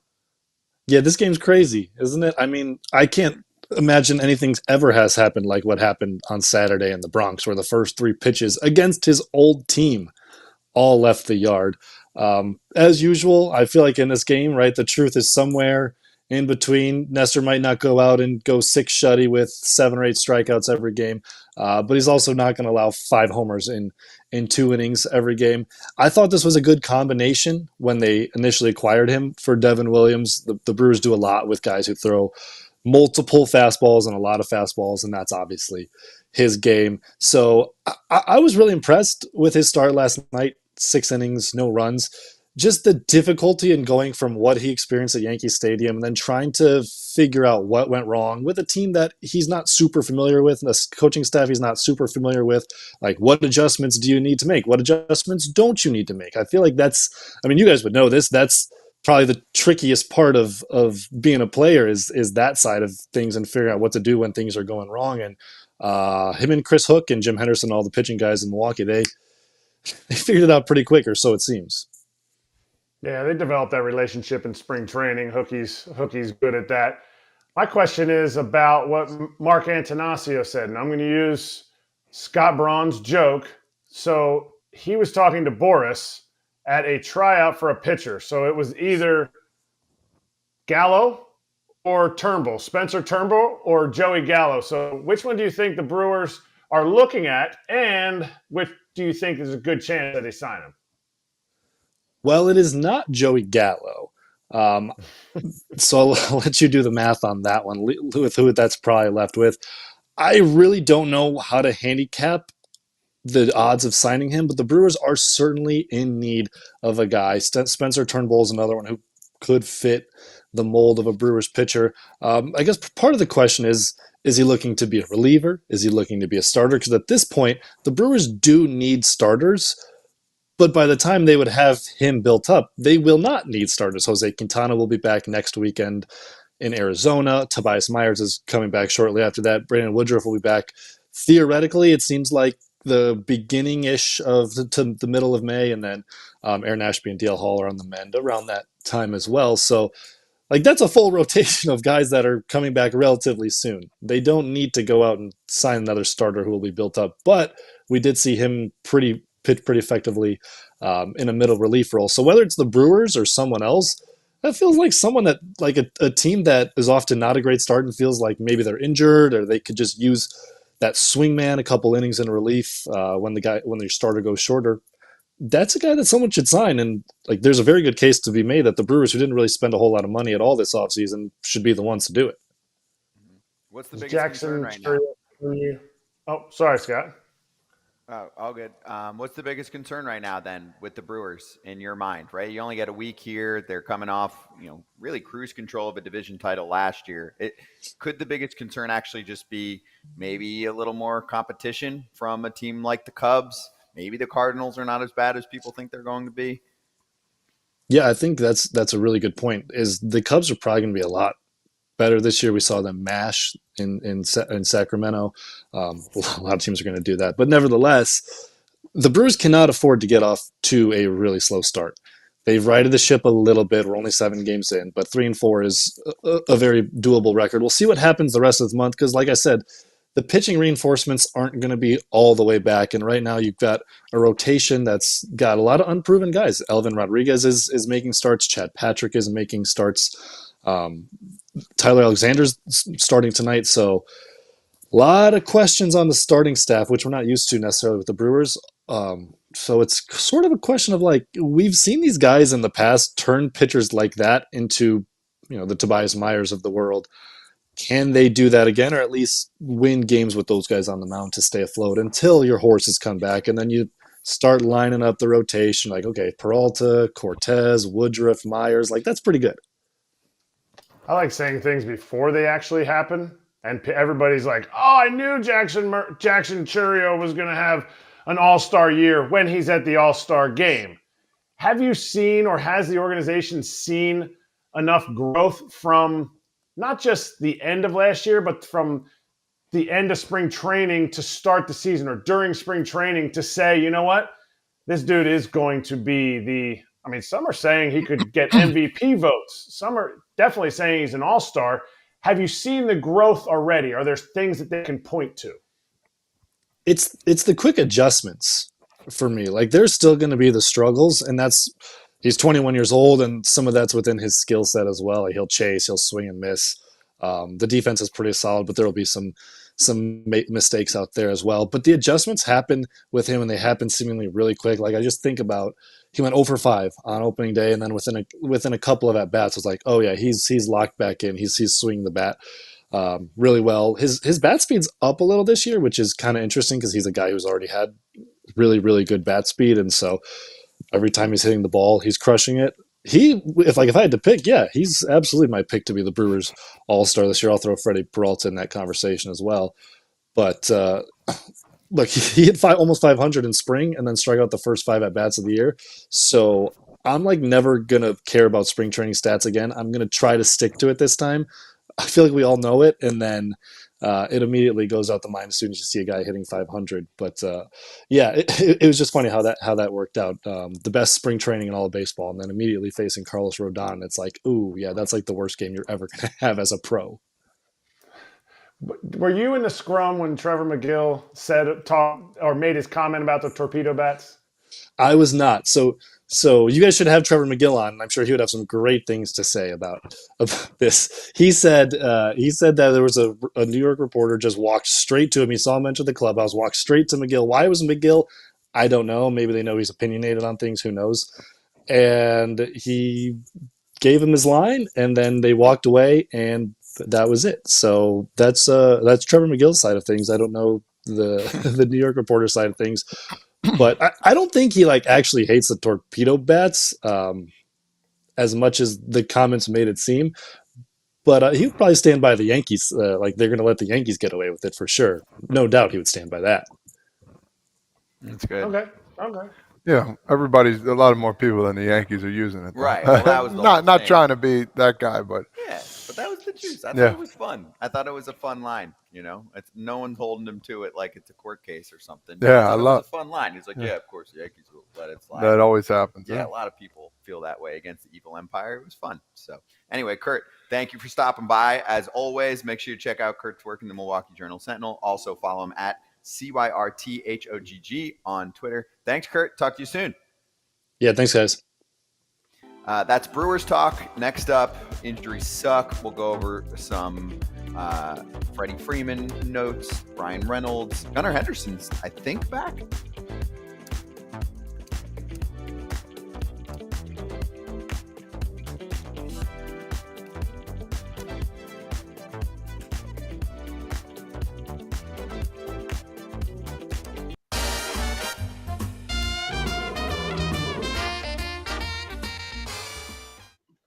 BetMGM Locks. Yesterday, Kratz and I teamed up. We didn't know it until the show happened, and we lost. Why? Because I figured the Reds would pitch well with Lodolo. They did. He You were looked right. good, but they still couldn't score. Womp, womp, womp, womp. AJ hit part of it. Part of AJ's hit.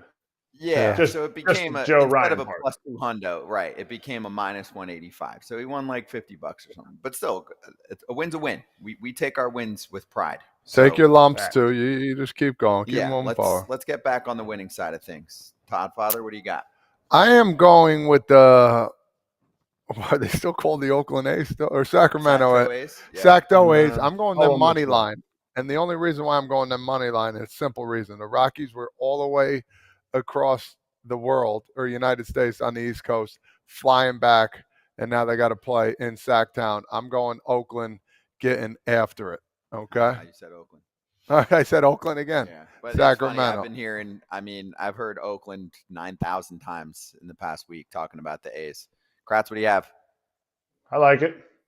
I'm going under. I'm going under 4 runs in the first 5 innings in the Yankees-Pirates game. The exact same reason Todd is going with the Sacramento A's. Because the Yankees played a night game last night. I get it. They're only going out to Pittsburgh. But the Yankees played a night game last night. I was looking at the strikeout total for Mitch Keller. Just because these Yankees hitters, it's not easy to just like, boom, all right, now we're awake. They get in at 3 a.m. into the hotel. It's a tough. So I'm just banking on the travel day. Oh, and Max Fried and Mitch Keller, they can pitch it. So I'm going under 4 runs, first 5 innings. Boom. There you go. You guys are so original. Money line Rays for me, beating the Rangers, plus 105. I got Zach Littell having a good outing. Tyler Mahle looked like he had some control issues last time out. Good luck to everyone, okay? I'll drop 100 to win 105. I forgot to say I'm doing 2. 2? 240 to get win 2. Back in the plus action, right? Claude. There you go. Hey, check out an MLB home run boost token if you've got a BetMGM account. If not, sign up, obviously, and use the bonus code FOUL. You can activate your token when you bet on any player to hit a home run in any MLB game. Gambling problem or concern, call 1-800-GAMBLER. Juan Soto. What, will you make one of my words? Yeah. Emmy? Emmy. Yeah, well, I got a few. Sorry about it. I do it every day.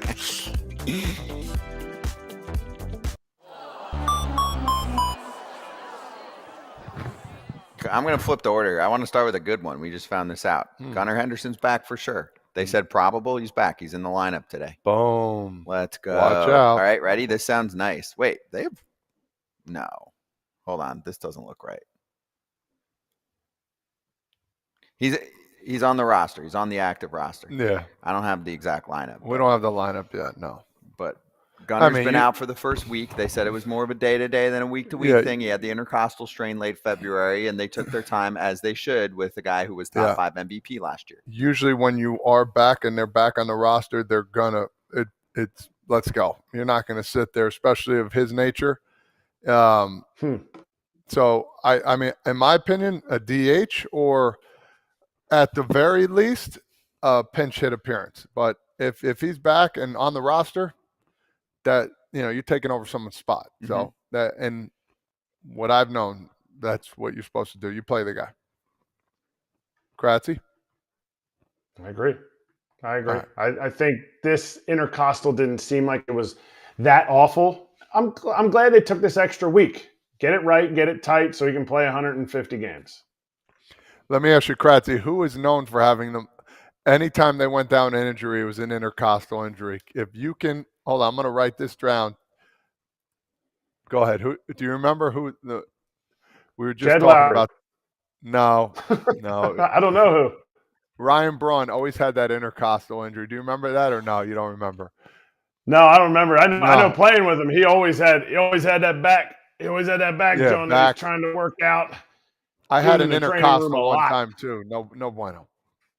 Intercostal? No good. Yeah, it's just tedious. Like anytime you coughed or did like a slight, it's like it's in between the ribs, like that floating rib in the bottom there. I forget what number it is, but yeah, anytime. And it wasn't like the worst pain in the world. It was just like they said, if you kept going, it would be trouble. Kind of like obliques. That's why you can't rush from those. No. But they're not significant most of the time if you treat it right. You're right. Yeah. You're right. And also, it's not intercoastal, which is what you hear all the time. Yes. It's intercostal. I tell you what, you're I hear a lot of intercostals. Encyclopedia I'm a Brown today. Yeah, yes. exactly. I'm not mad at it either. If there's an injury that hurts when you cough, that's the worst. That's the one that's taking Todd out the game, because Todd is the Kaufman. He is Kaufman Stadium for sure. You should have heard Kratzy today. I think a lung fell out, but whatever. I did. He's been on choked fire. on an oath. Gunner, by the way, played 5 games for Kratz's favorite Norfolk Tides. Hit 2 homers. He's going to jump right into things again. He had 1 homer, 112 off the bat. What was it? You said that. I think you said it a few right days ago. You're good, Norfolk. Yeah. You got to be careful with the Tides, okay? Yep. Dangerous lineup, especially last year. They were crushing it. But anyway, Gunner's back. It's going to make a huge difference. This team's going to win because of their offense. We've talked about that all year long. They got beat around again yesterday. Red Sox took a series against them. They did. Baltimore is going to be, in my mind, Kratz, a top 5 offense in baseball. Does that sound right? Yeah. They're going to have a good bullpen, too. Yep, good bullpen. We're missing one piece, but we've talked about that plenty. Let's get to Brian Reynolds. He's hurt. So Andrew McCutchen is getting his first start in the outfield today for the Pirates. And he talked to us about his fear of playing the outfield at age 30 a lot. Here he is. Man, I panic now. Like, I'm doing this, and then they're like, hey, you got your glove? Like, obviously, yeah, I have it. But it's not broken in. Yeah, but I got it. I ordered it this year. It's got plastic on it. Yeah, it's in there, but what do you want? We need you. Can you go to right field?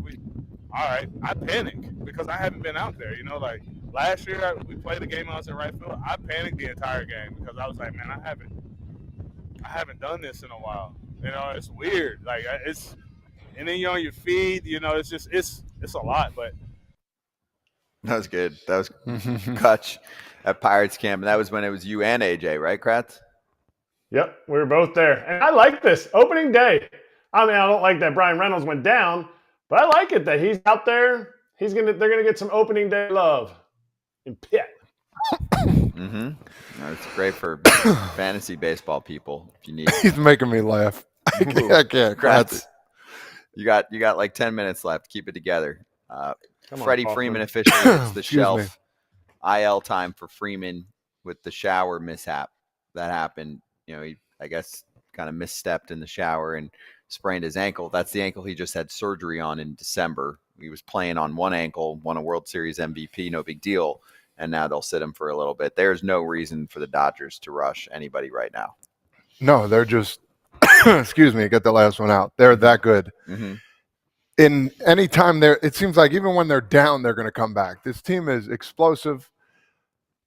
Talking about it, just think about who they have and what they don't have right now and how good they still are.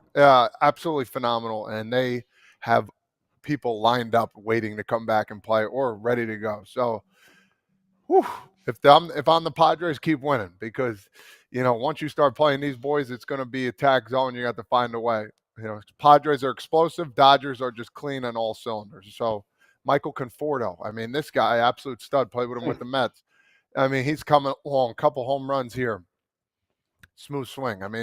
Just guys like that are on the Dodgers that you might not even hear their name be talked about anymore, but they're just going to keep on doing it. I like Pajes. Yes, I do like him too as well. Yeah, I like him. He's not going to get any love or attention, but he's going to play a lot. That's them. okay. I think he's going to be good for them this year. But Kratz, anyway, he's on the shelf. Yeah. Not him. Hopefully Freddie. He gets him better. No, Freddie. Yeah, I get it. Hopefully he gets him better. And when he's back, he'll be 100%. That's how you always want any veteran, any main piece to a team. And Freddie is a main piece, even though they keep winning without him. He's a main piece of that team. You want him to be back 100%. Mm-hmm. I'm with you. All right. Well, FT fam, that's it for your injury report. Let's keep everyone healthy, please.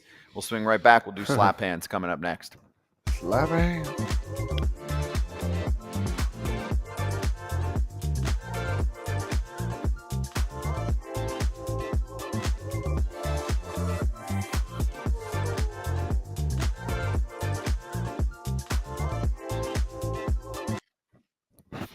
All right, what do we like this weekend? I was previewing matchups yesterday, and AJ and Erik got mad at me because I was mixing in my picks. Oh, I went 3-2. It wasn't my best day, but anyway, we got 2 games going on right now. Or 3 actually. 3. We got the Cardinals and Red Sox. The Red Sox are thumping them already. Oh my Tigers God. beating up the White Sox, no surprise. And then the Cubs took a 1-0 lead in the first off of the Padres. Now they're into the second. That's a good series. What do we like this weekend? Padres, Cubs. The Mets are opening up at home for the first time this year, so you'll get the Soto ovation at 3:10 Eastern is their first pitch. Orioles, Royals. Royals bounced them from the playoffs last year. Don't forget it. That's something I want to see for sure. And then the old Kratz teams, Dodgers, Phillies. Here we go. Are the Dodgers going to get their first loss over the weekend? I would say 1. Just 1? You think the Dodgers take 2 or 3? I do. Okay. To me, that's the marquee series. Obviously, there's some cool stories, home openers with Juan Soto. That's why I picked him to hit a dinger. But I think the Phillies Dodgers this early in the season. Wow, I like it a lot. Mm-hmm. If I'm Toronto, I always wonder this. Like, I follow storylines. I guess teams don't really do this. Juan Soto, generally, you don't want him beating you. I'm like, Juan Soto, first home game after signing the biggest contract ever. If I'm the Blue Jays, and I got to win every freaking game this year, right? They might, if everything goes their way and they make it as a wild card team, they need to look back and say, guys, remember when we beat the Mets 5-4 on their home opener? Ooh. It's because we didn't give Juan Soto a single pitch to hit, because if we did, he was going to hit it over the wall. Well, you got Pete Alonso, who is quietly absolutely raking baseballs too. So maybe both of them. But Soto for sure. I mean, yes. No, agreed. Are you with me, Kratz? Totally with you. You're going to see Chris Bassett flipping Juan Soto, just curveball after curveball after curveball. And you're going to have to make Pete beat you. It's a little colder than in Miami. We got a little bit better pitching in Toronto. To me, you got to make Pete beat you. And Juan's not going to chase out of the zone, so it doesn't have to be one of these. I was joking. It was my Garrett Cole joke that I used 3 times today. But it's like to me, you can't let him, especially on this weekend. He rises to occasions, And I feel like there's no bigger occasion than your first home game for the next 15 years.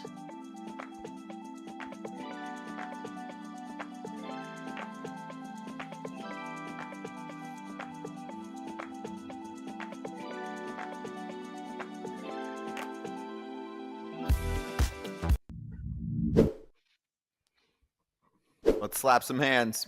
All right, so first off, this is fun. This is Friday material for you. Alex Mayer, who is part of the PR staff for the Seattle Mariners, put this out there. When Luis F. Castillo starts for the Mariners, he said a game after The Rock, Luis Castillo started. I believe it will be the first time that has happened since two different Bobby Jones started for the Mets, July 3 and 4 of 2000. He said, I've been added more about this than maybe any note ever. And then one of the fans that replied said the leadoff hitter in that game was Luis Castillo. I Wow. mean, that is kind of fun. Sometimes the stats and the weird stuff gets too goofy for me, but that is fun. And here's where I'm going to tie it all together as a betting man. Tie it up. There are going to be a lot of bettors today that look and go, oh, yeah, I'll slam that. They're a little undervalued today with Luis Castillo on the hill, and they're going to be like, Got him. that's Luis F. Be careful. Yep. And Max Muncy is in the big leagues. And Max Muncy is on the Dodgers. Two different Max Muncies. Yes, that's true. Yep. But I thought that was a fun note. They've got Luis Castillo's back-to-back days. Wow. Yeah. Love it. He's filling in for Kirby. Remember, You're Kirby's still out. Definitely going to have bettors doing that. That's my thing is I'll surplus value. The Mariners are today? Surplus value.